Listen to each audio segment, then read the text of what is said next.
Je vous ai localisé, l'équipe est en route. Leur métier, c'est aussi lutter tous les jours contre la pollution par les eaux usées. Et mais avec les nouveaux camions, nous travaillons de façon plus rapide et plus efficace. Carikera Assainissement.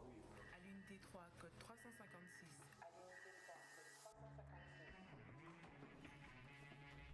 Un besoin, une urgence. Des experts sont là pour vous. Carikera Assainissement, des hommes, un service. Vélo Passion Caraïbes, Carukera Assainissement et Village Canada à Marie-Galante vous présentent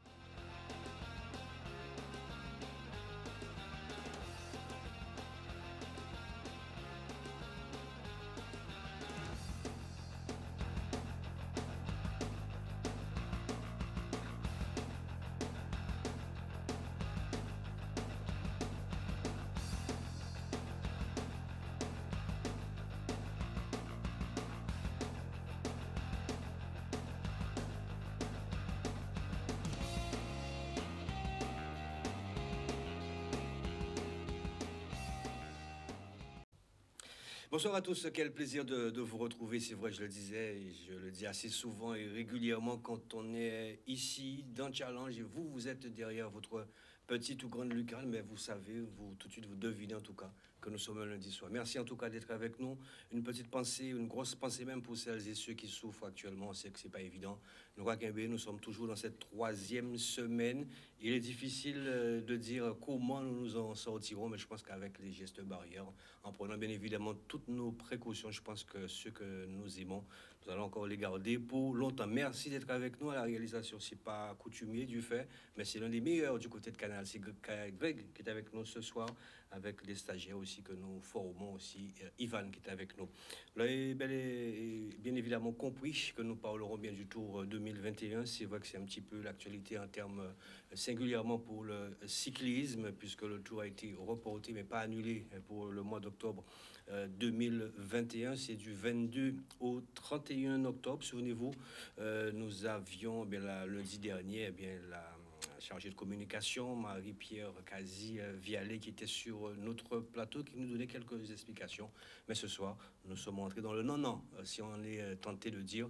Avec nous ce soir, le président donc, du comité régional des îles de Guadeloupe, Frédéric Théobald, bonsoir. Bonsoir à toutes et à tous, bonsoir Pascal. Très bien, merci avec vous. Donc nous entrerons bien évidemment et beaucoup plus explicitement sur ce report, notamment avec l'UCI, plus techniquement avec vous, nous verrons comment est-ce que vous allez, on ne dira pas démarcher, parce qu'on ne démarche pas au sein de l'UCI, mais en tout cas convaincre et trouver les arguments de manière à ce que ce tour soit reporté et non pas annulé, puisque nous entrons dans cette 2e année donc de pénurie, singulièrement vélo. Avec vous, juste à vos côtés, je serais tenté de dire, et il avait beaucoup de respect aussi pour ce grand monsieur, il y a à peine 2 jours, que ça fait 1 an qu'il a été inhumé, c'est Clotaire Bécasse. On ne peut pas dire que vous étiez dans ce sillage, mais c'est vous, aujourd'hui, qui prenez la place. Vous êtes le responsable donc, de la commission sécurité. Laurent Lambert, bonsoir. Bonsoir à tous, bonsoir Pascal, bonsoir à tous les auditeurs de Canal 10. Oui, bien sûr, ça a été quand même la tâche de suivre avec Clotaire qu'on avait parcouru beaucoup dans la sécurité, avec aussi, il y avait à côté de nous Jean-Claude Doucement, qu'on n'oublie pas, qui avait aussi préparé toute la sécurité. Et de notre arrivée, le président actuel, son but, c'était vraiment mettre un point fort sur la sécurité sur route, parce que on attendait tout le temps des messieurs à vélo qui avaient des accidents un peu partout. Alors, il fallait vraiment axer le comité sur la sécurité. Merci avec vous. Donc nous verrons, puisque nous avons déjà eu juste une ébauche comme ça avec Madame Vialet, que la première étape, en tout cas, serait jugée du côté de Saint-François, et ça avait attiré un petit peu mon attention, pas que moi, mais une arrivée donc au niveau de la pointe des châteaux. Donc on sera avec vous ce point de délestage. On verra. Kevin Ira, président donc, de la team Carukera Assainissement, qui est avec nous ce soir. Bonsoir, président. Bonsoir, Pascal. Bonsoir à l'ensemble des téléspectateurs de Canal 10. Merci en tout cas d'être là. Et puis la nouveauté, si on est tenté de dire la nouveauté, c'est pas vraiment une nouveauté. Je pense que les enfants aussi font partie de l'avenir. Donc avec vous, on verra bien évidemment cette école de cyclisme qui a pris naissance chez vous. Une belle éclosion en tout cas. Merci en tout cas, Kevin Dira. Et puis Gilles Suarez, il n'a pas que ses jambes, il n'a pas que ses bras. Il a une tête bien remplie, Gilles Suarez, parce que c'est un dessinateur. C'est lui, sur ma page Facebook, les photos, les dessins, c'est lui, avec Pikachu. Donc vous verrez encore d'autres photos, c'est promis, je vous montrerai. Gilles Suarez aussi, c'est un acteur, c'est un compétiteur. Leurs voix sont un tout petit peu mises à l'écart, mais ce soir, on verra avec Gilles Suarez, pour ou contre ce report du tour, parce qu'il faut aussi, bien évidemment, que vous, coureurs, soyez en bonne condition, physique, mentale aussi, puisque ça se prépare. Un tour de la Guadeloupe et sans compétition, c'est pas évident. Bonsoir Gilles. Tout à fait. Bonsoir Pascal, bonsoir aux amis sportifs. Merci en tout cas d'être là. Nous saluons la Martinique. Je salue le président Alfred de Fontis et toutes ces personnes qui aiment le vélo du côté de la Martinique. Merci à la Guyane aussi, avec Jean-Yves Tivet, reste avec nous, puisqu'en deuxième partie, nous aurons les résultats, malgré effectivement ce confinement, plus le couvre-feu. Il y a une compétition jeudi 13, si je ne m'abuse. Les résultats, nous l'avons. Sur papier, nous avons aussi les résultats d'arrivée. Donc restez avec nous car il y a eu les minimes, les cadets qui ont évolué aussi jeudi 13, jeudi d'ascension. Donc nous avons tous les résultats, restez avec nous. Et puis en fin de partie, ces citations qui chez vous-même va vous faire un petit peu rigoler, mais qui va vous mettre face aussi à la vie que vous voyez actuellement. Très bien, nous entrons dans le vif du sujet avec le président Frédéric Théobald. On le disait donc, Frédéric Théobald, ce tour a été reporté, c'est bien, c'est très très bien. Avant donc de revenir sur les compétiteurs et comment est-ce que ça va tout ça va se décliner, comment avez-vous, et quels sont ces arguments d'ailleurs que vous avez trouvés pour que l'UCI aujourd'hui, parce qu'on sait que l'UCI c'est un calendrier super chargé, comment l'UCI a pu, et quel argument vous, en tant que président comité, avez trouvé pour trouver cette date 22-31?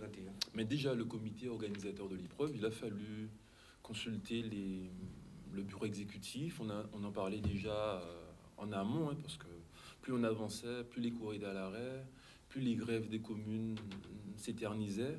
À un moment, il fallait trancher. On ne voulait pas faire comme l'an dernier où on a tardé et à un moment, il fallait prendre une décision.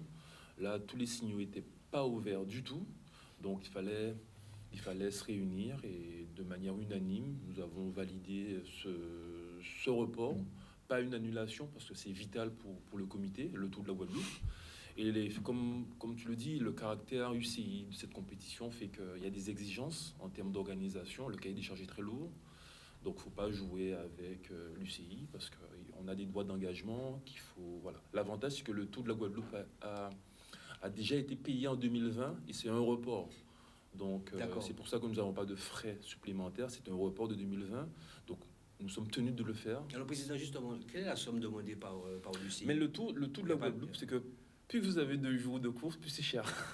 D'accord. Donc, qu'est-ce qu'on fait 10 jours. Le tour de la Guadeloupe, c'est près de 10 000 euros. L'inscription, ça veut dire que pour inscrire le tour au calendrier, vous l'inscrivez, la course n'a pas encore eu lieu, c'est près de 10 000. Ça c'est les 10 jours de course. Ça veut dire que vous avez un prologue et 9 jours, ça veut dire que le prologue, c'est 1 500 euros le premier jour, et après, ça descend 1 200, 1 000... chaque jour. Donc, si vous allez faire 20 jours... Succinctement, qu'est-ce qu'il y a dans ces 1 500 euros? Mais c'est des frais, il y a des frais d'assurance, des droits, il y a des frais de contrôle. C'est un business, hein, l'UCI. L'UCI n'organise pas des courses. Hein, l'UCI est là pour que les organisateurs organisent et puis ils récoltent. C'est ce qui permet... L'an dernier, regardez comment la partie s'est battue pour que le Tour de France ait lieu, pour que Paris-Roubaix ait lieu, pour que les compétitions aient lieu absolument. Oui, ça, c'est le business. Quand les courses sont annulées, forcément, ils auraient toujours fait en sorte pour que notre Tour ait lieu parce que ils sont gagnants. Bon, c'est vrai que l'appartient, quand on parle de l'appartient, et aujourd'hui, le président de l'UCI, il voulait que le tour soit fait. C'est du business parce qu'on rappelle que les coureurs professionnels, c'est un métier. On l'a même bien vu avec les rigueurs qu'il y avait. C'était eux uniquement qui devaient participer. C'est très bien. C'est pour encore le dire, parce qu'on le vit, c'est pour vous montrer le positionnement du tour qui n'est pas positionné au calendrier fédéral, comme le Tour de la Martinique et le Tour de Guyane. Le Tour de la Guadeloupe est ouvert aux professionnels.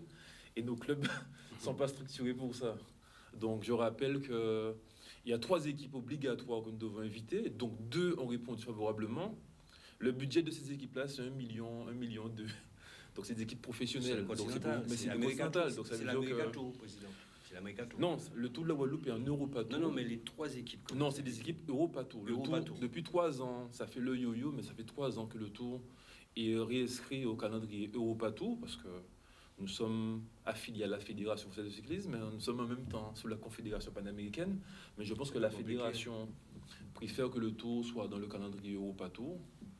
C'est beaucoup plus simple, parce que la Fédération donne son avis aussi pour inscrire le Tour. Donc nous avons 3 équipes européennes, dont 2 ont répondu favorablement, et qui remplissent les conditions. Il y a une équipe polonaise, c'est l'équipe qui est la mieux classée, et une équipe de Biélorussie. Il y a une équipe tchèque, mais ils n'ont pas répondu, donc nous avons fait d'autres choix. Donc ces équipes, on les a informées du report en octobre. Donc la quasi-totalité ont déjà répondu favorablement, que ça les arrange aussi. Donc s'il y a des équipes qui désistent, on va relancer un appel à candidature pour ouvrir pour d'autres, parce que nous avons reçu au moins 80 demandes. 80 demandes déjà. C'est énorme, c'est énorme. Parce qu'on rappelle que le Tour de la Guadeloupe, c'est un tremplin aussi pour... Au-delà de tremplin, les équipes points, continentales viennent marquer des points. C'est des points. C'est le but. C'est ça. Et puis, comme je dis, les équipes... c'est pour ça que en ayant un tour comme ça, il faut absolument qu'on ait d'autres compétitions. C'est pour ça que j'ai discuté avec David Bourdin depuis l'an dernier pour que le Tour de Marie-Galante change de niveau et le Grand Prix du Conseil départemental. Je tiens à ce que ces 2 compétitions franchissent un autre Rubicon. Parce que si on a un tour aussi élevé, il faut quand même qu'on monte en gamme.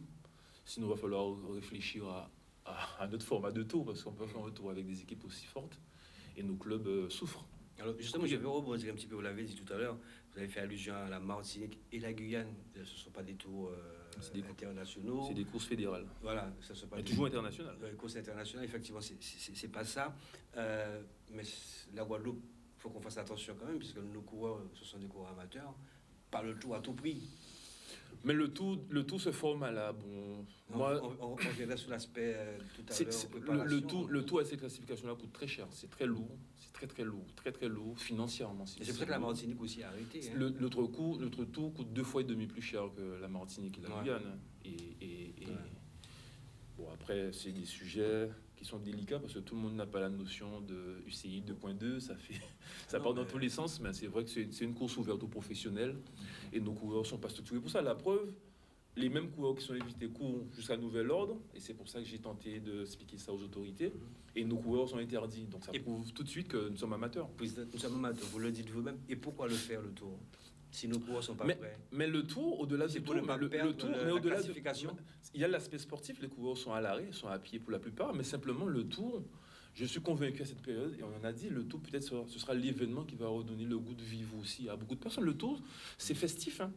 C'est plus une fête. Moi, comme je dis, le tour pour l'économie, pour tout autour, pour les villes, c'est une fête. Il ne faut pas perdre cette notion de fête sportive.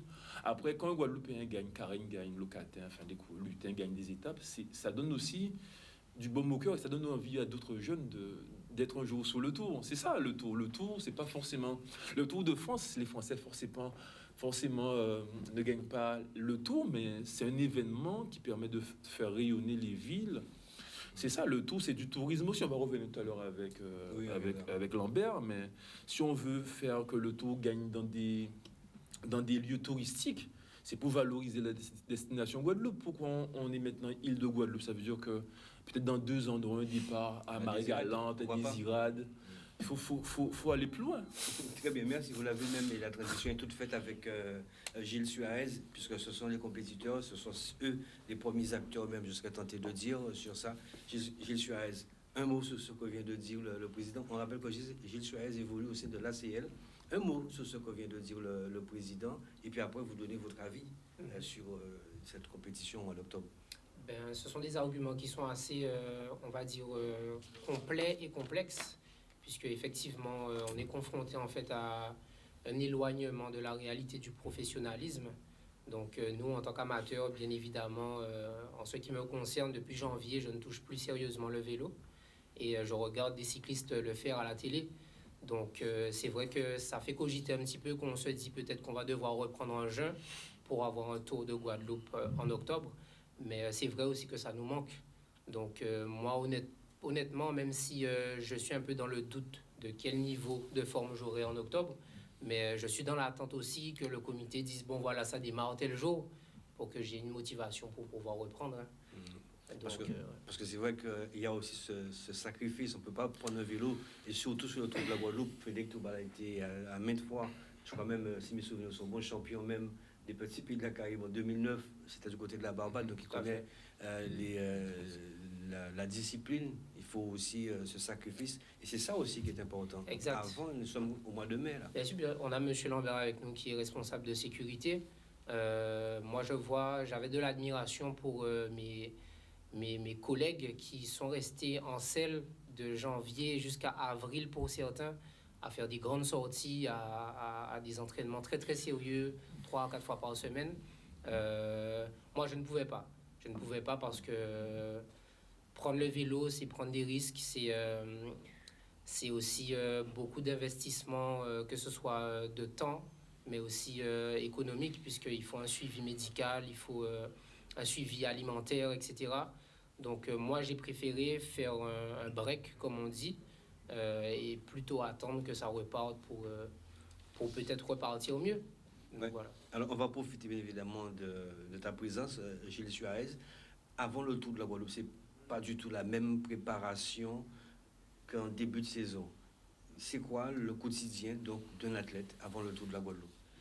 Tu l'as dit très succinctement, Oui, mais ça alors, demande beaucoup. bon, on parle souvent de préparation d'avant-tour, mais bon, le tour, comme on le dit souvent, se prépare même l'année avant, c'est-à-dire lorsque le tour se termine, ouais. on se dit déjà, bon, voilà, l'année prochaine, on va viser telle ou telle chose. Mais c'est vrai que les 2 à 3 mois avant le tour, il commençait à y avoir un sérieux au niveau de l'alimentation, de l'hydratation, les suivis médicaux, tout ce qui est analyse sanguine, etc. Il y a aussi le côté alimentation qui est important si on vise un certain poids de forme. Donc, c'est vrai que ça devient beaucoup plus complexe et spécifique plus on se rapproche du tour, effectivement. Alors, si le tour avait lieu, tu serais en train de faire quoi aujourd'hui? Si le tour avait lieu, Ce week-end, déjà peut-être une compétition que tu vas déjà participer. Le tour de Marie-Galante, déjà, ça serait sur le mois de juin. Ouais. Donc, ça veut dire qu'on serait déjà sur un spécifique pour le Juillet, le tour, c'était oui, c'est vrai, c'est plus juillet. Donc, oui, on est déjà sur un cycle quand même de 3 semaines pour faire un repos, ensuite pour repartir sur un deuxième cycle et pour arriver à Marie-Galante. Donc, c'est difficile à dire. C'est difficile à dire. Qu'est-ce que je ferais si la saison aurait été normale? Je ne sais pas. Mais en tout cas, ce qui est important à savoir, là, c'est vraiment qu'est-ce qui nous attend. Donc là, c'est le doute entre le vaccin et le Tour de la Guadeloupe. C'est le doute. Le vaccin, il n'y a pas de doute. Pour l'instant, c'est non pour moi. Et le Tour? Pour le tour, Ouais. j'espère. Voilà, moi, c'est ce que je dis, j'espère. C'est pas seulement les coureurs et les organisateurs qui attendent. Qu'est-ce qui te manque? Qu'est-ce qui il y a te un manque public. aujourd'hui? C'est dans la tête? C'est le physique aussi. D'accord. Le physique aussi, parce que le corps demande. Il y a des fois, je prends le vélo, je pars faire 30-40 km à 35-40 de moyenne, juste pour me défouler, parce qu'on en a besoin. Ouais, c'est sûr. Faudra qu'il motive aussi ses équipiers. Je rappelle que le Tour de la Guadeloupe, par rapport à son caractère, il n'y a pas d'entente. Il faut un nombre de coureurs minimum et maxi. Donc, il faut 4 coureurs déjà de sûr. Et maximum 6. Et maximum 6. Parce que si vous êtes que 2, il n'y a pas d'entente sur le tour. Le tour, c'est pas possible. Très bien, on va profiter de Gilles Suarez.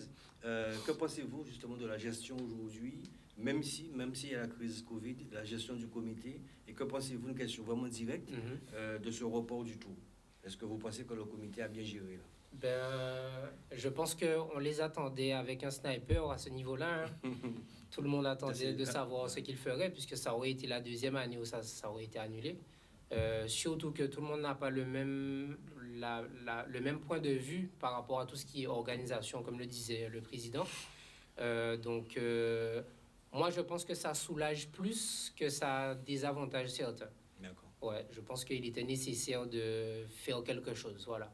Après, peut-être que certains attendaient... Le tour, je parle du tour.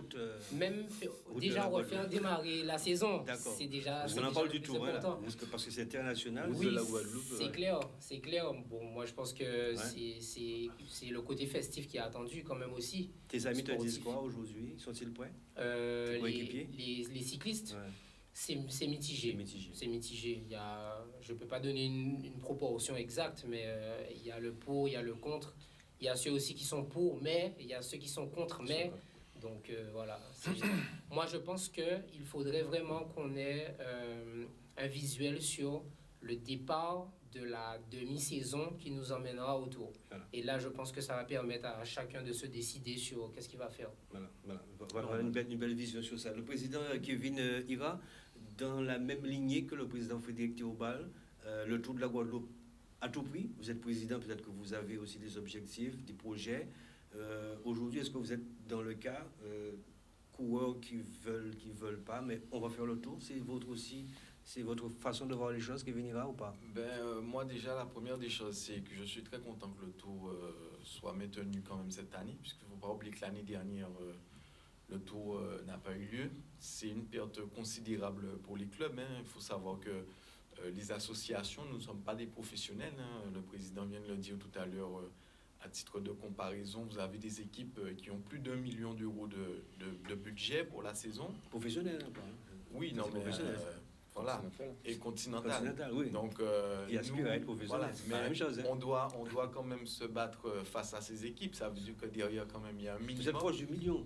Ils sont professionnels, les coureurs. Ah non, parce que rassurez-moi. Ils sont professionnels, les continentales. C'est ça que j'ai dit, ils sont professionnels. Mais ils n'ont pas le salaire d'Alaphilippe.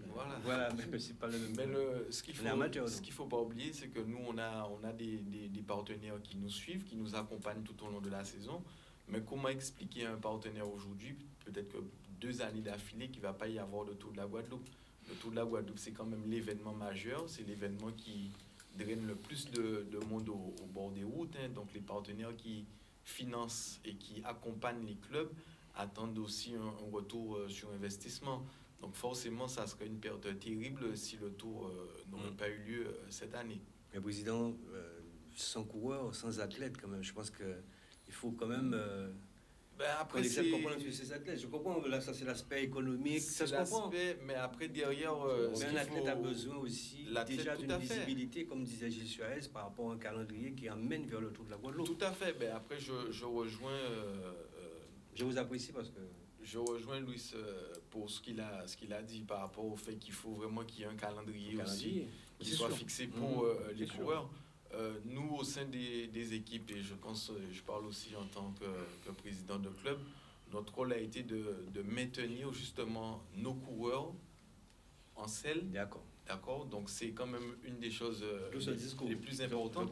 Donc, on a fait le maximum au sein de notre formation pour maintenir nos coureurs à un certain niveau de préparation. Maintenant, tout va dépendre du comité, des courses à venir. Nous sommes prêts aussi à organiser notre course. On a prévu déjà dans le bilan pour notre saison 2021 à organiser aussi des courses. Maintenant, il va falloir aussi que le comité se rapproche des clubs. Je crois comprendre que le président a prévu une réunion avec l'ensemble des présidents de clubs.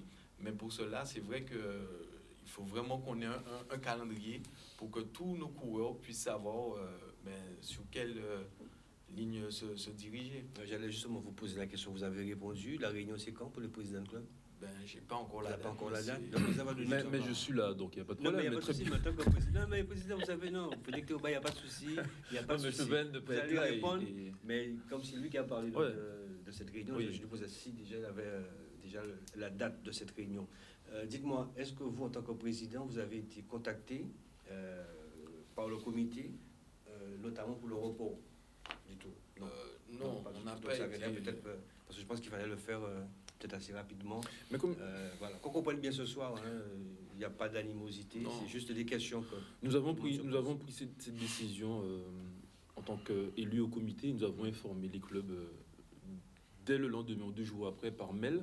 Parce qu'il faut savoir que nous sommes en urgence. Nous avons le guide technique qui devait être prêt. Le Tour de la Guadeloupe était prévu au 30 juillet, au 8 août. Vous avez le commissaire ici, M. Payeux, qui vous sollicite. Il faut trancher. Et le Tour, c'est pas une course du dimanche, c'est pas les jours du Crédit Agricole. Après, concernant le niveau des coureurs, je suis pas inquiet. Parce que je croise certains coureurs. Non, je suis pas inquiet. Les coureurs vont retrouver leur niveau. Déjà, parce que il y a la crise, mais des fois en temps normal, pendant le Tour, il y a certains qui prennent le cyclisme même dans leur club. Ils sont exigeants, ils prennent le vélo à la légère. S'il n'y a pas des entraîneurs aguerris pour les motiver, mais des fois, ils arrivent au départ du Tour en surpoids.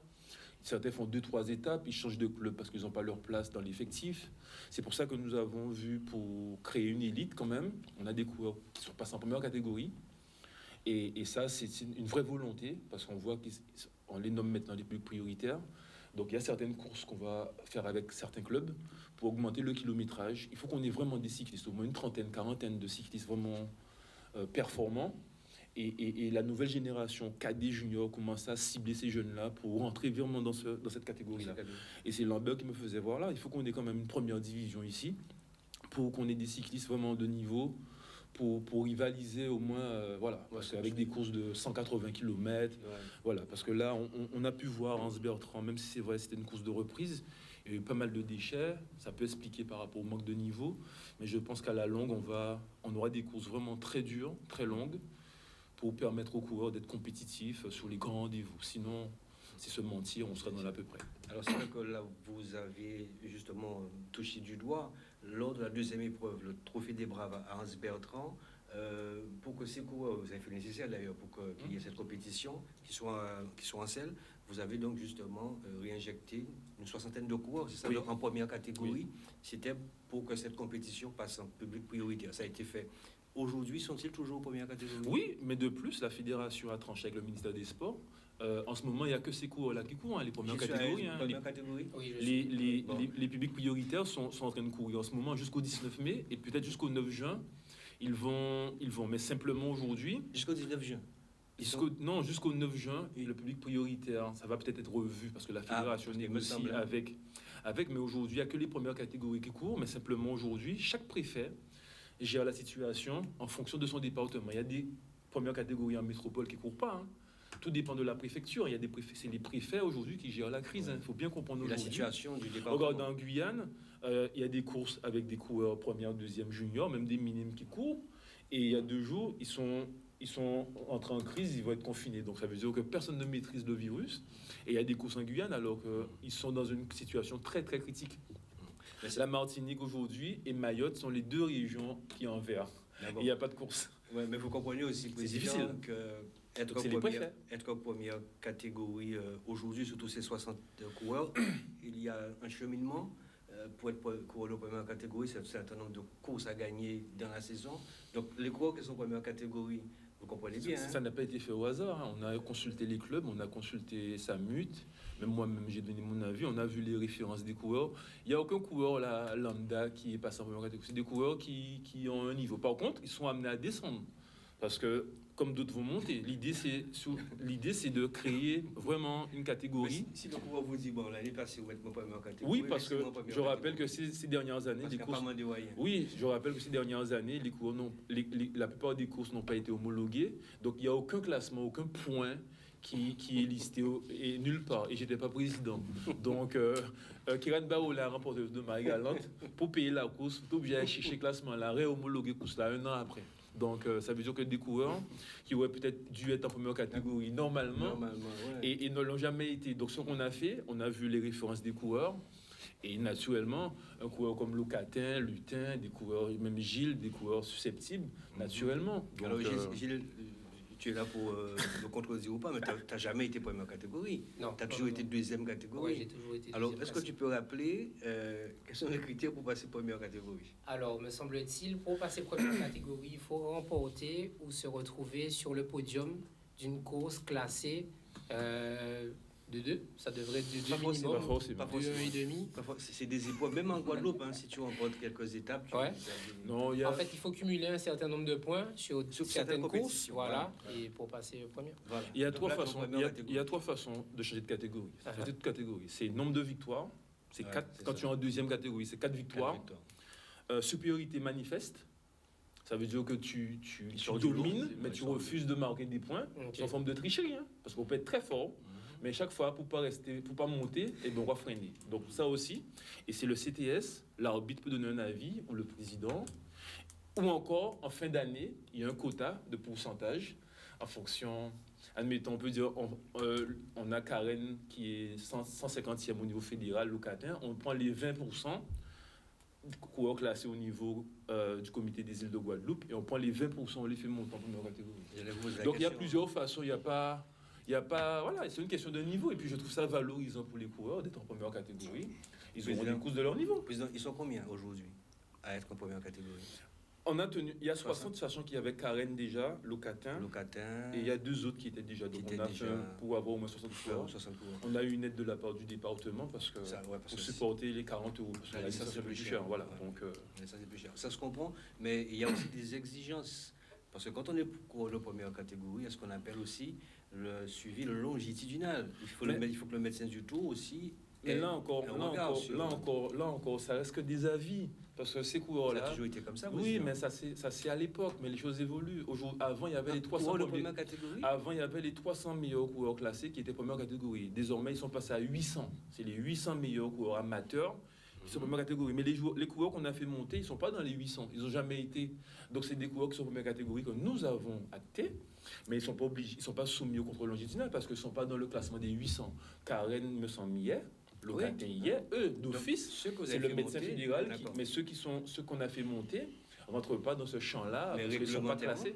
Nous sommes d'accord, parce que celles ceux qui nous écoutent, la réglementation veut que si vous êtes pour la première catégorie, mais si on a compris, pas forcément.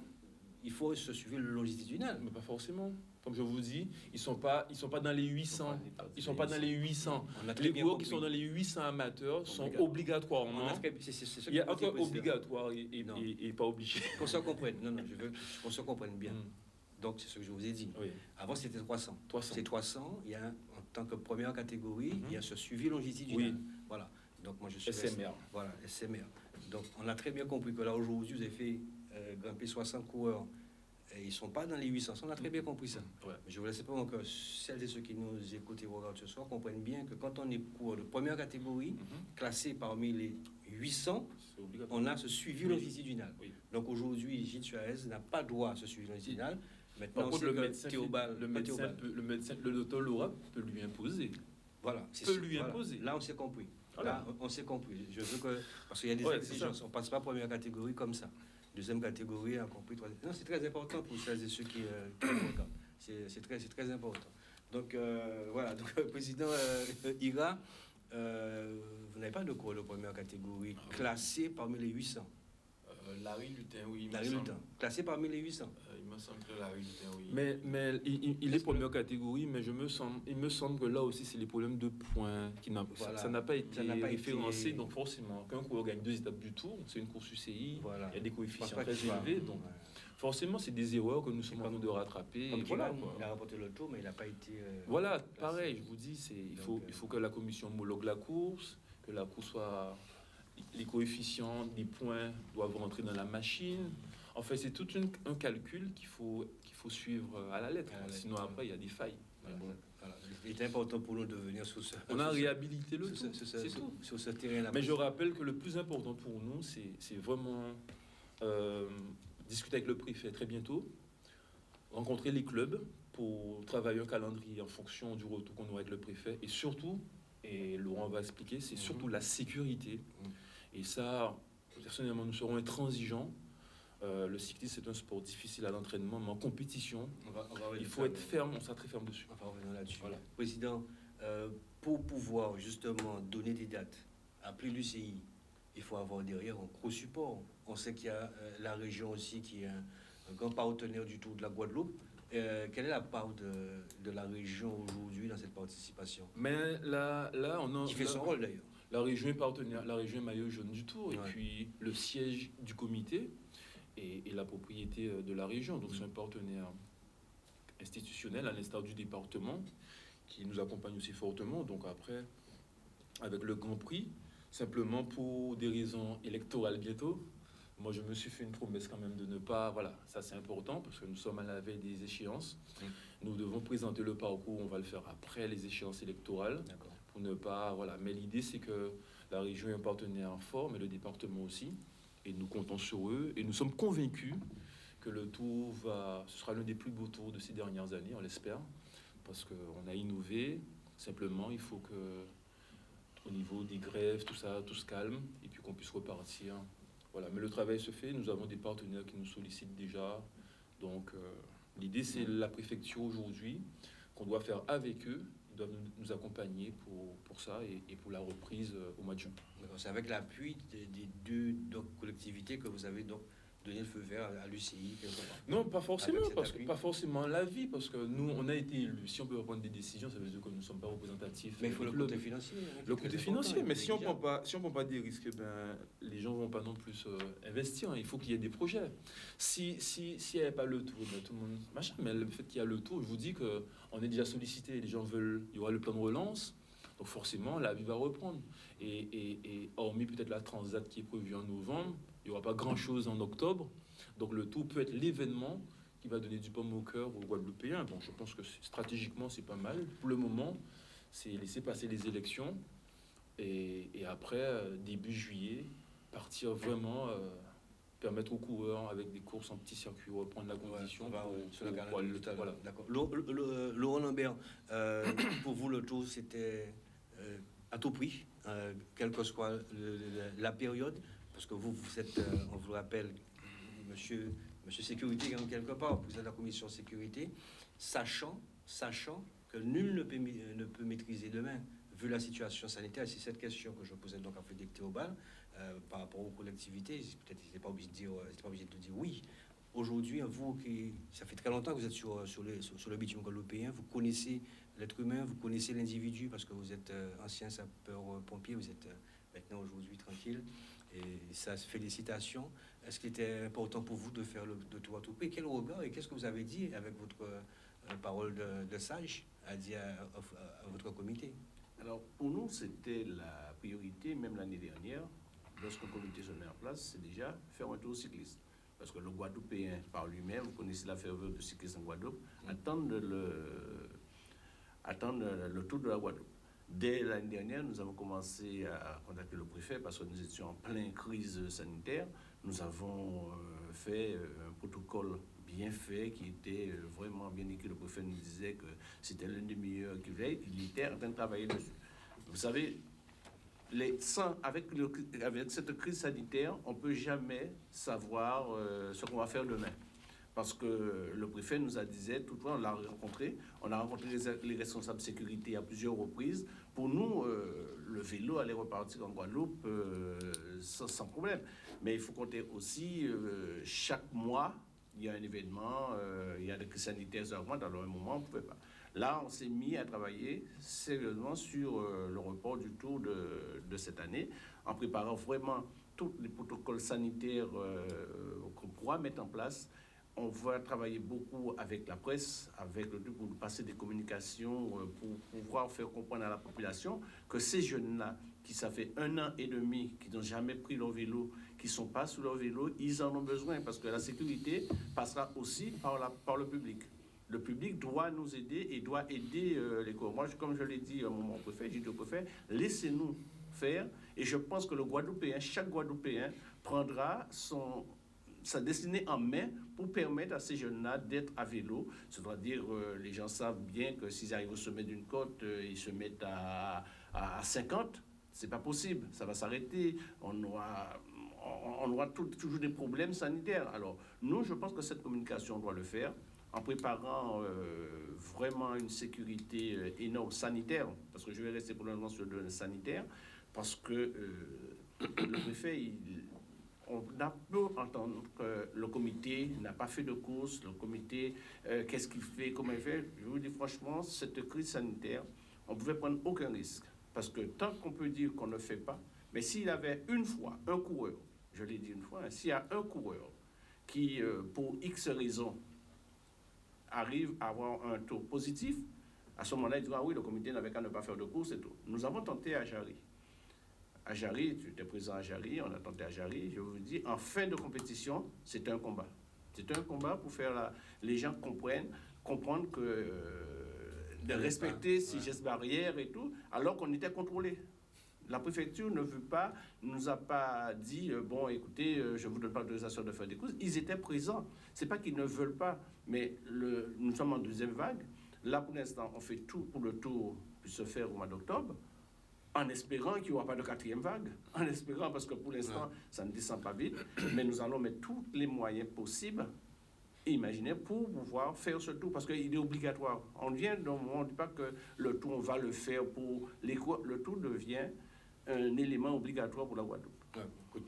Ce côté psychologique aussi, quelque part aussi. Il y a tout qui rentre. Même s'il y a le côté économie, mais il y a tout qui rentre. L'intégrité aussi des coureurs. Pour le comité régional des Doubières, bon, on va tout entendre. Hein. Le comité est arrivé, il n'a jamais fait un tour, il n'a jamais fait de grande compétition.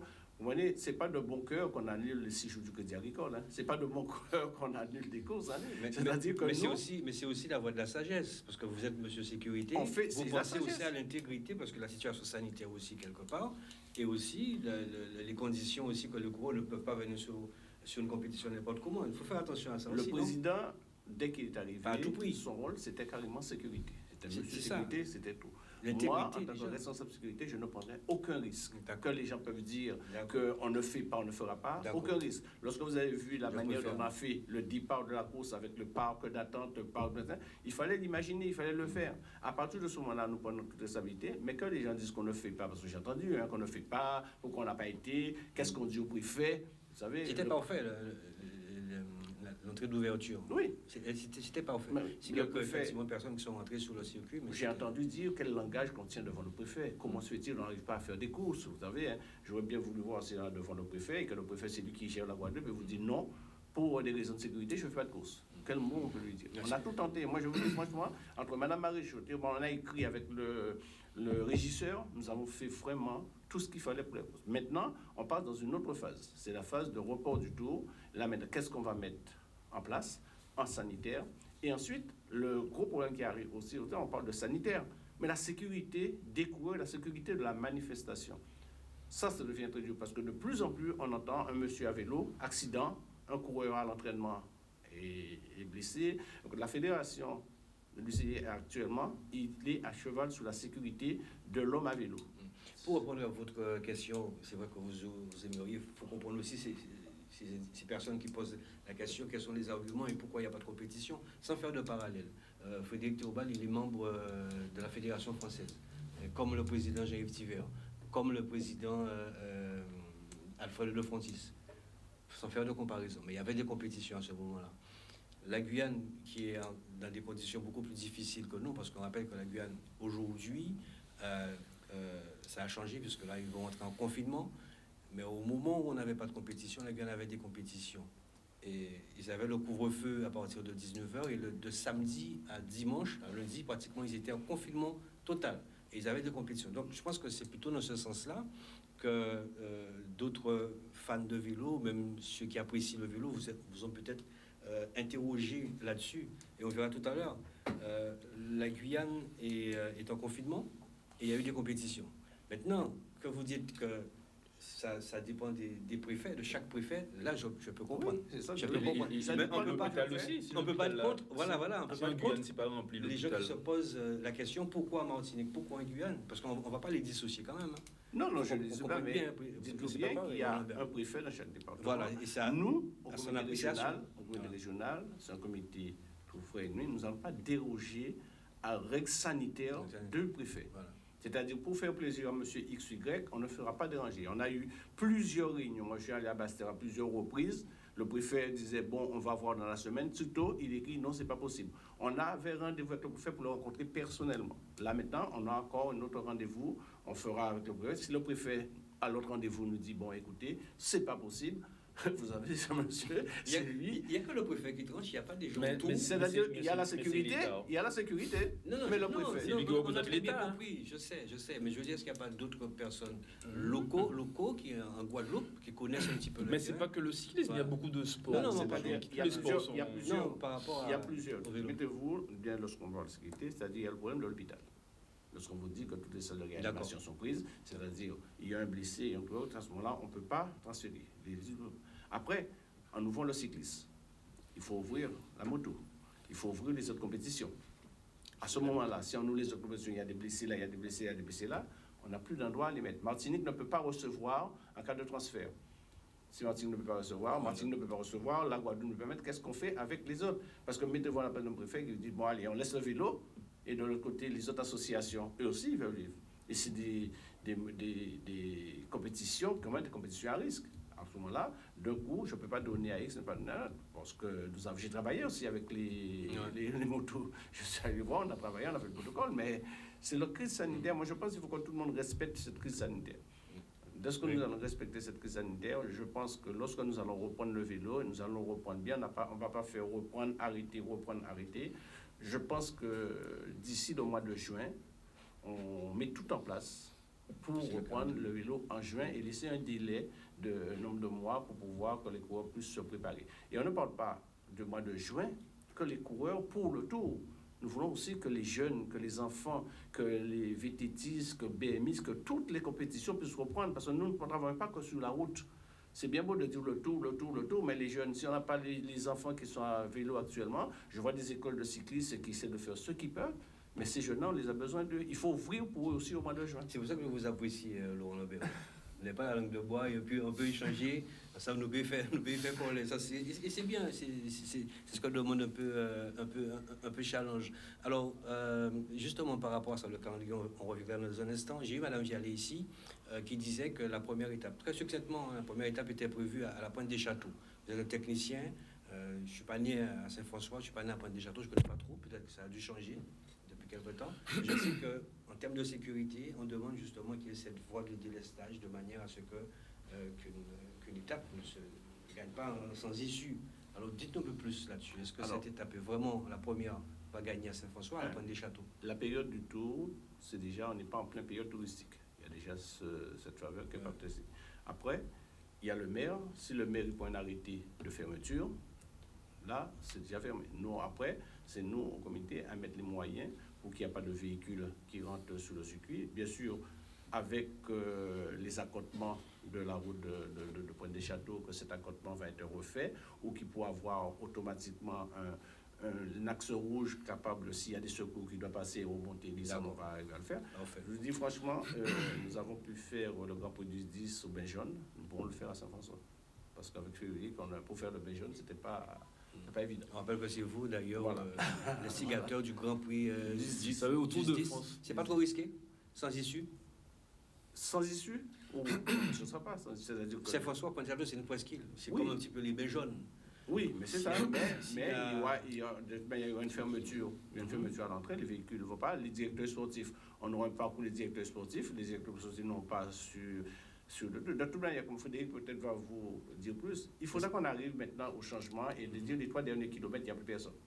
Il faudra qu'on change la méthode, changer les méthodes de faire des véhicules arriver sur la ligne d'arrivée, les gens qui traversent la ligne d'arrivée. Il faudra un moment, après ce virus, qu'on change carrément les donnes des arrivées de course. Moi, je vous dis en tant que sécurité, je ne viendrai pas parce qu'un maire me dit « je veux l'arrivée là ».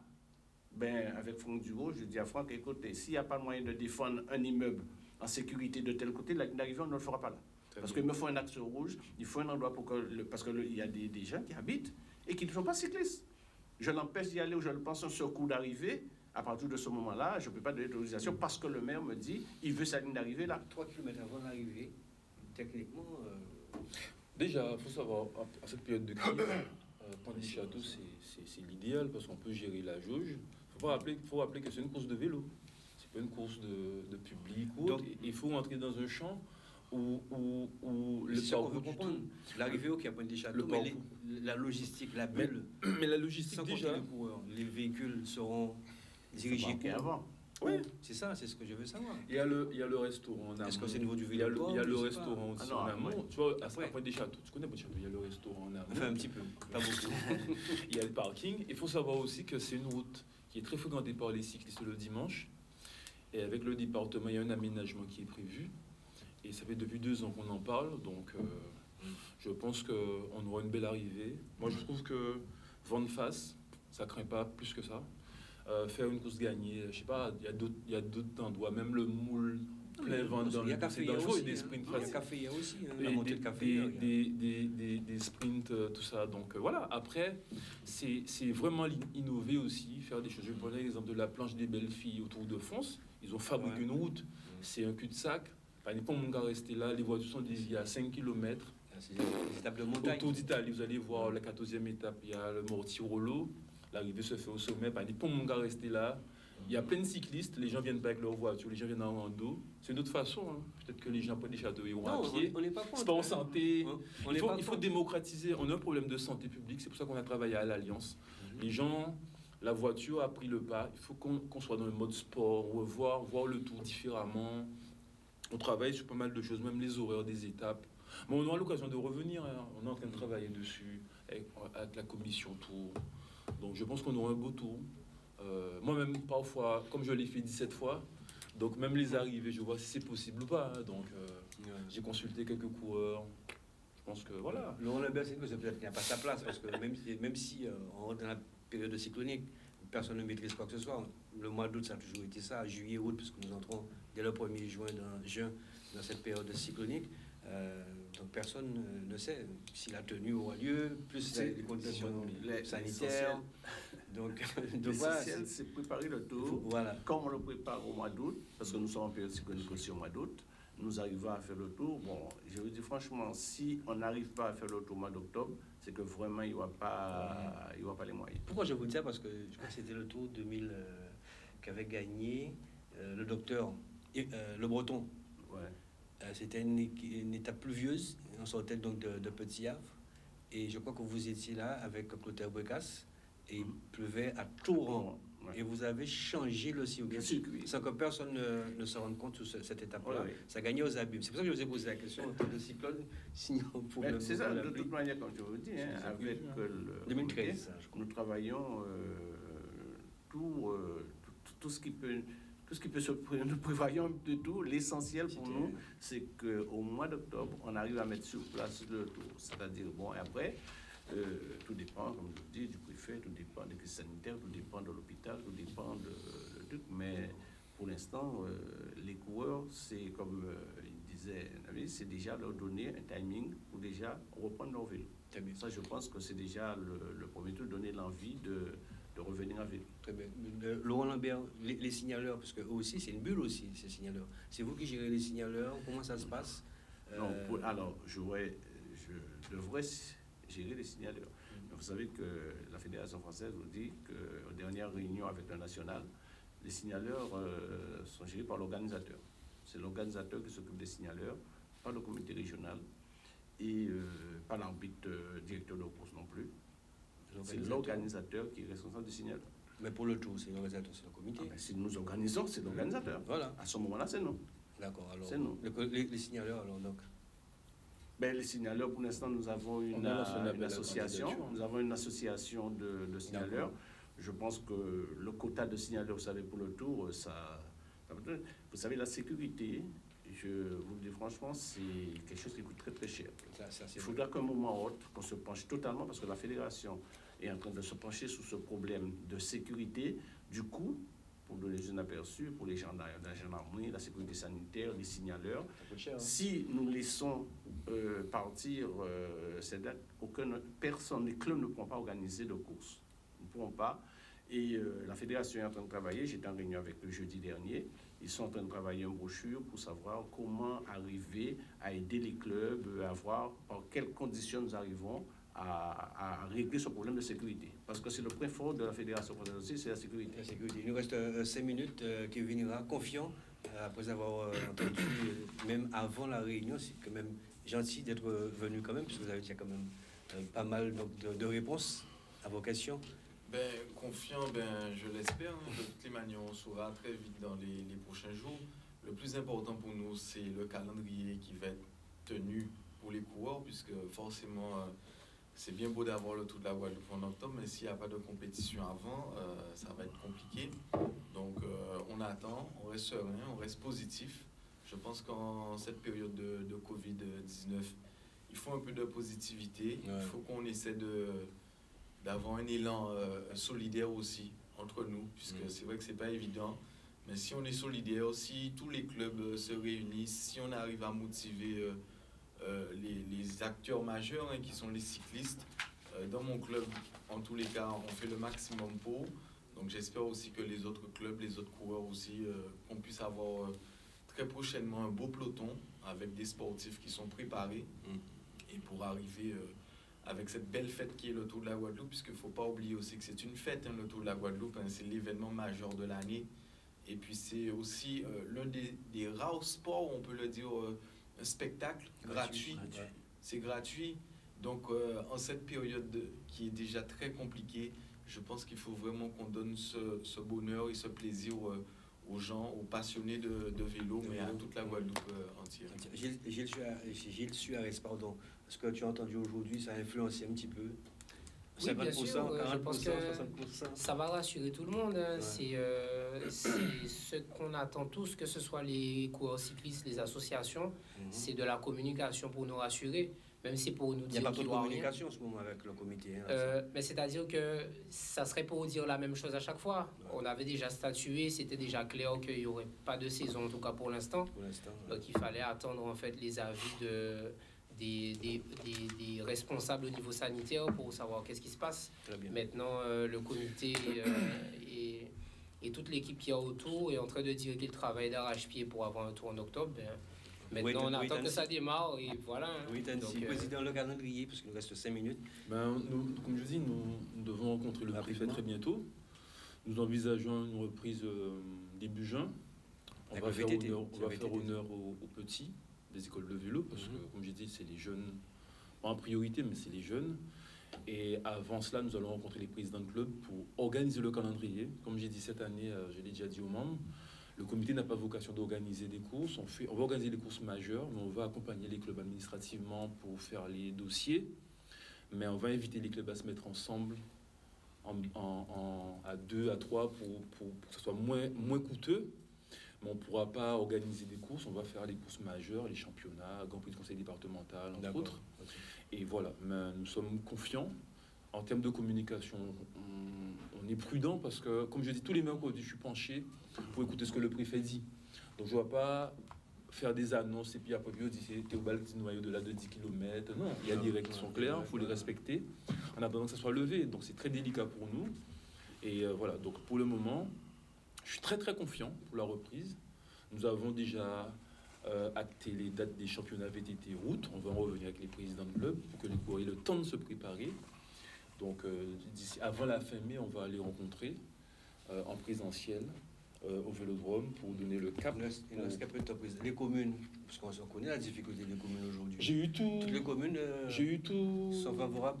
J'ai eu tous les maires et même les présidents des EPCI parce que l'idée pour le tour, comme je dis, c'est la 70e édition, c'était de rééquilibrer le territoire et éviter que les communes qui ont accueilli les arrivées en 2019 ne soient pas les mêmes, trouver un mixte pour équilibrer, pour que le tour ne gagne pas dans les mêmes communes à chaque fois. Il va à la cantine si la grève continue toujours. Mais il va falloir innover il y a plusieurs, peut-être d'ici octobre. Parce que Macron, le président de la République, il a annoncé que l'état d'urgence sera levé du 2 juin au 31 octobre. Donc on a le temps de voir. Donc sinon on a des gens quand même très compétents, on va anticiper les choses, on aura le temps de voir. On ne va pas tirer du sac sinon. Mais non, c'est pas les cantines. Alors je pense qu'il faut penser à tout ça. Je pense qu'il faut qu'on soit positif et qu'on puisse se retrouver. Mais gouverner, c'est prévoir. Donc je pense que on prévoit. Vu la situation, je pense qu'aujourd'hui tout le monde a compris qu'il faut anticiper sur certaines choses. Je pense qu'octobre, elle donne 6 mois. On reste sur le sanitaire. Mais comme tu disais tout à l'heure, nous sommes péricycloniques. Hein. On ne peut pas dire qu'on ne peut pas avoir un cyclone. Voilà, c'est ça. Nous, on va s'adapter à la situation. Un bébé faille. Cyclone, bébé faille. Alors, messieurs, vous le savez, mesdames aussi qui nous regardez aussi tous les lundis soirs, vous savez qu'il y a la Martinique, il y a la Guyane, et même dans l'Hexagone aussi qui vont se coucher assez tard. Il y a eu ce jeudi 13 le Grand Prix Boulangerie Albert. Je vous propose de regarder ces images. Je remercie le président Jean-Yves Tivert, qui nous sommes régulièrement en contact et qui me donne ses résultats. Regardez, cette arrivée, une très belle arrivée, gagnée par Tébine Ludwig de l'ECJ. Regardez.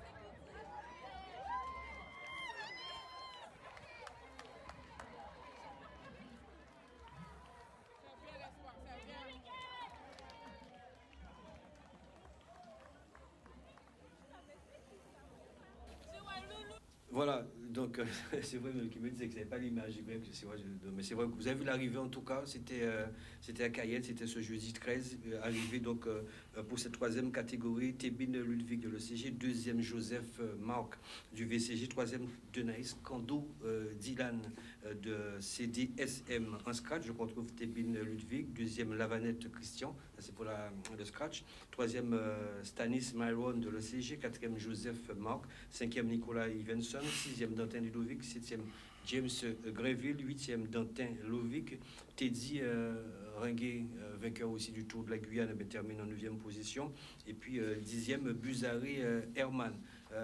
Les images que vous avez actuellement aussi. Il y a eu ces tout jeunes aussi qui ont participé à une belle compétition, et vous avez vu aussi cette arrivée. Il y avait du monde quand même, je sais pas, vous n'avez peut-être pas vu, mais il y avait du monde quand même à l'arrivée.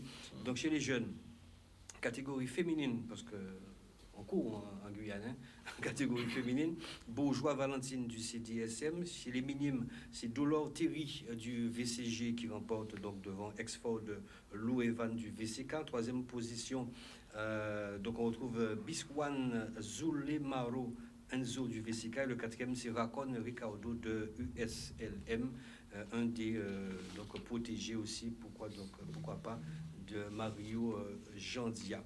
Voilà ce qu'il fallait retenir. Est-ce qu'on a tout dit cadet?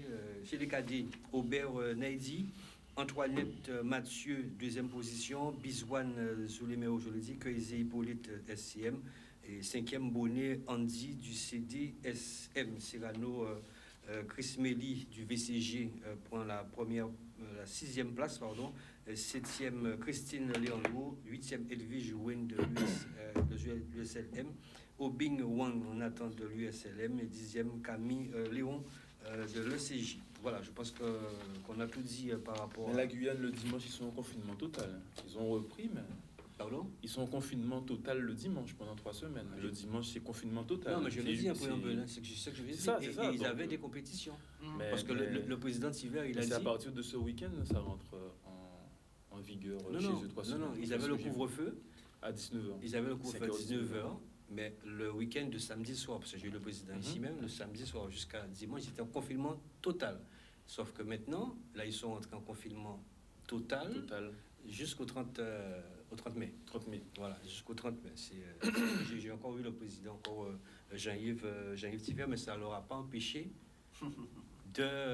Mais est-ce que ce week-end, ils pourront... C'est ça? Non, parce qu'ils n'ont pas de compétition. Les compétitions s'arrêtent en Guyane le samedi. D'accord. Donc c'est pour ça que Jean-Yves Thiver, il a profité de faire sa course le jeudi, mais pas le samedi. Donc, c'est comme ça qu'il a pu réaliser le Grand Prix Boulangerie Albert. Alors, je pense qu'on a tout dit. Le calendrier, président, mais donnez-nous une date pour la réunion avec les présidents. Ben, ce sera fin mai. Hein. Avant fin mai, on va les rencontrer parce qu'on va faire le calendrier avec eux. Et fin mai, bientôt. Fin mai. On va... Pour un début juin. Non, pour le calendrier. Non, mais après, c'est... Avant. Non, c'est fin mai. Non, mais les 2 premiers, je pense que nous, on va supporter pour donner le cap. Mais après, on va proposer au club des formats et les clubs vont... Ils vont voilà. Bon, ben déjà, ce que vous pouvez nous dire, conseil départemental, c'est quoi? Il faut qu'on voit avec le département parce qu'on tient à ce que cette course-là soit placée à une période bien sûr appropriée, peut-être au mois d'août, mais on n'a pas encore acté. Et on échange avec David Bourdin, on tient à ce que le Tour de Marie-Galante aussi ait lieu. Ah ouais. C'est l'UVMG qui a la décision, mais moi je lui ai dit il ne faut pas l'annuler. Donc le comité sera à ses côtés parce que avec tout ce qui se passe à Marie-Galante, l'usine et tout, je pense qu'il faut que Marie-Galante puisse retrouver un peu de vie. Donc on va se battre aux côtés d'eux pour trouver une formule. Voilà. En tout cas, merci messieurs d'être venus. Le monde l'a fait très très rapidement. Il nous reste très peu de temps. Greg me fait déjà un signe. On va partir du côté du président. Pour une fois n'est pas coutume. On va finir avec un coureur. Je suis à l'aise. Le président Monde l'a fait. Mais déjà, merci pour l'invitation. Et puis, comme je dis, le cyclisme, toute discipline doit reprendre. Mais là, on va rencontrer les présidents du club très bientôt pour prendre la température et donner un cap pour aller le plus loin possible au-delà du Tour, hein, parce qu'on pense aller au-delà. Donc voilà, je pense on a enfin, l'option est positive. C'est vous le fédérateur, hein. C'est bon. C'est vous le président. Laurent Je suis Lambert. confiant. Oui, Nous sommes mais confiants. Moi, je dirais à tout le monde, dans cette période sanitaire, de faire bien attention, même si la pandémie diminue, il faut toujours garder les gestes barrières, faire en sorte que nous arrivons en état. À cette période, c'est la grande période de vaccination. Réfléchissez, qu'est-ce qu'il faut, qu'est-ce qu'il ne faut pas, mais il faudrait qu'on arrive un moment à enrayer cette vie sanitaire. Kevin Ira.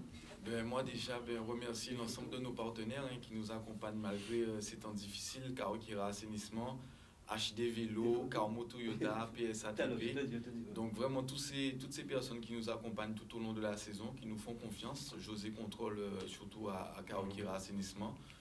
Tenir à les remercier et puis aussi encourager tous les sportifs, pas uniquement dans le vélo, à ne pas baisser les bras, à continuer à travailler parce que le sport c'est la santé, c'est la vie. Et aussi, ils sont aussi un exemple pour les plus petits, les plus jeunes qui arrivent.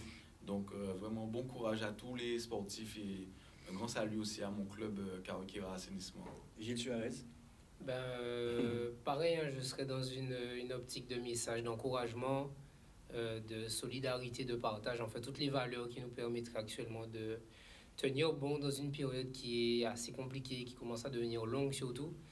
Et merci pour l'invitation. J'espère que mon intervention a permis aux coureurs cyclistes et à tous ceux qui suivent le vélo d'avoir des réponses. Donc, on attend impatiemment la relance des activités sportives pour les grands et les petits. Voilà, en fonction de ça que Gilles Suarez et puis bien d'autres prendront leurs décisions. Voilà.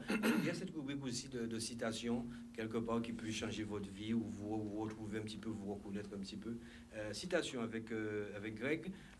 Bon, là, attention, nous n'avons pas de sonnette, mais appuyez ici. Je ne sais pas si vous voyez, le président ne voyait pas, mais je ne vous conseillerais pas. En tout cas, nous vous entendrons ici. Nous n'avons pas de sonnette, mais appuyez ici. Nous vous entendrons. Deuxième citation. Tu es magnifique, n'oublie jamais ça. Ça, c'est pour vous, pour toi, chez toi. Tu es magnifique, n'oublie jamais ça. Ça résume plein de choses au lieu de faire une grande phrase. Troisième citation. Mieux vaut être antipathiquement sincère que sympathiquement faux. Voilà. Donc, chaque monde qui retrouvera dans la citation. On continue. Si ta femme, voilà, ça, je pense que ça peut vous intéresser, messieurs. Si ta femme est fâchée et ne veut plus te parler, eh bien, tu vas à la cuisine, tu sers tous les beaux coups à fond, tôt ou tard, elle devra venir te parler pour que tu puisses lui dire. Donc, on continue. Et manger. Oui, voilà. Bon, mais oui, attention. C'est là nous faut. Hein. C'est là nous faut. C'est pas terminé. Je vois plus. Voilà. Donc, on cherche. Voilà. Alors, comment voilà, les grands-mères laisseront toujours une trace dans le cœur de leurs petits-enfants. Ça pour ces personnes aussi qui souffrent en ce moment, ceux qui connaissent un petit peu l'absence. La plupart de vos ennemis sont des gens que vous avez aimés, aidés et soutenus. Je ne sais pas si c'est votre cas aussi ce soir, mais ça peut arriver. On va continuer. Voilà. Comment peut-il y avoir? Donc, c'est quelqu'un qui est au restaurant. Il y a juste en face de lui un chauve, comme moi, qui n'a pas de cheveux, et il trouve un cheveu dans sa soupe. Alors, comment peut-il avoir un cheveu dans ma soupe alors que vous êtes chauve? Mais tout va en chivé et en soupe, là. Ça, vous qui avez les images, vous comprenez. Dernière citation ou avant-dernière citation, il n'y en a plus, c'est terminé. Eh bien, la citation, c'est chez vous, c'est vous qui allez la faire. En tout cas, merci de cette présence, merci de cette confiance que vous nous accordez régulièrement. Merci à Gilles Suarez de la CL, merci au président Kevin Ira, Team Kawakira Assainissement, merci à Laurent Lambert, monsieur Sécurité au sein du comité régional des îles de Guadeloupe, et merci au président Frédéric Toubal que nous aurons l'occasion encore de revoir sur le plateau, puisque le tour est prévu du 22 au 31 octobre. Merci à Greg, on l'a dit, et puis ces images de fond qui nous a permis de réaliser cette émission. Merci à Pikachu aussi. L'amour a commencé comme ça avec Pikachu, mais ça ne se terminera pas non plus dans n'importe quelle condition. Salut Pika.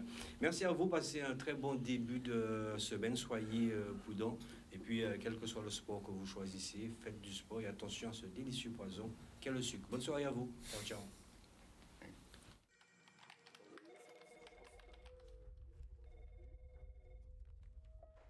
Service d'urgence. Calmez-vous, monsieur. Je vous ai localisé, l'équipe est en route.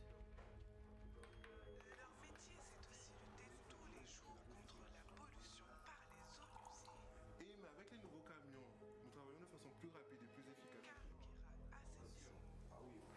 l'unité 3, code 356.